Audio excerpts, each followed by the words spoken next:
Donc exercice 6, l'énoncé dit comment calculer la pente d'une route.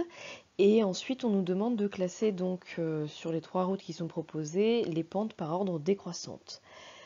Donc on va les numéroter. Sur la première, la route de Montélimar, on a la pente qui est déjà donnée, en fait elle est de 24%. Donc on n'a rien à faire ici pour le premier. Pour le deuxième, on nous donne le dénivelé, par contre on n'a pas le déplacement horizontal, donc il va falloir le calculer. Et pour le troisième, le tronçon de la route de l'Alto, on nous donne le déplacement horizontal, mais on n'a pas le dénivelé, donc il va falloir le calculer. Donc on va faire ça en 2 temps. Premièrement, la route du col du Grand Colombier, on veut donc calculer ici le déplacement horizontal.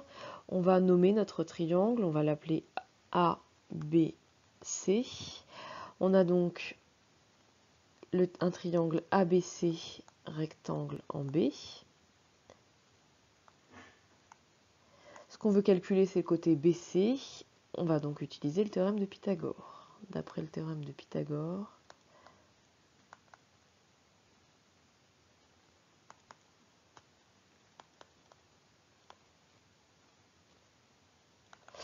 on a donc AC au carré qui vaut AB au carré plus BC au carré. C'est-à-dire, alors AC est donné en kilomètres, on convertit, ça fait 1500 mètres au carré qui vaut 280 au carré plus BC au carré.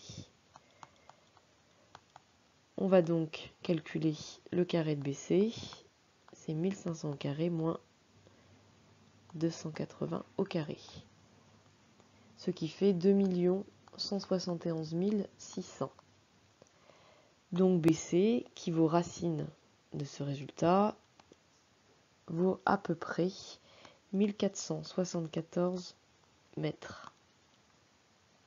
On va donc calculer la pente de cette route. C'est donc le rapport du dénivelé 280 mètres sur le déplacement horizontal qui est d'environ 1474. On trouve un résultat qui vaut à peu près 0,1899. On va donc l'arrondir à 19%. On a donc notre première pente. Et enfin dernièrement, la route descendant de l'Alto, donc on a dit qu'on cherchait ici le dénivelé. On connaît le déplacement horizontal et on connaît l'inclinaison qui est de 12,4 degrés. La longueur du côté adjacent à cet angle et on cherche à déterminer le côté opposé. On va donc utiliser ici les relations trigonométriques et même la tangente. Donc de la même façon, on peut nommer le triangle, je l'appelle EFG. Je précise que ce triangle est rectangle en E. Et on utilise la tangente de l'angle FGE. C'est donc le rapport de la longueur du côté opposé EF sur la longueur du côté adjacent EG, c'est-à-dire tangente de 12,4 degrés qui vaut EF que l'on cherche, divisé par 146. On obtient donc EF en calculant le produit tangente 12,4 degrés par 146. En utilisant la calculatrice, on trouve environ 32 mètres. On peut conclure dans ce cas-là de la pente. C'est donc le rapport du dénivelé, donc 32 mètres, par rapport au déplacement horizontal 146 mètres, ce qui vaut environ 0,219, c'est-à-dire à peu près 22%. On a calculé toutes les pentes, on peut conclure. Donc la première, la pente, c'était de 24%.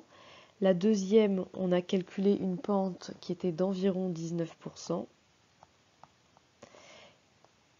Et la dernière, une pente qui était d'environ 22%.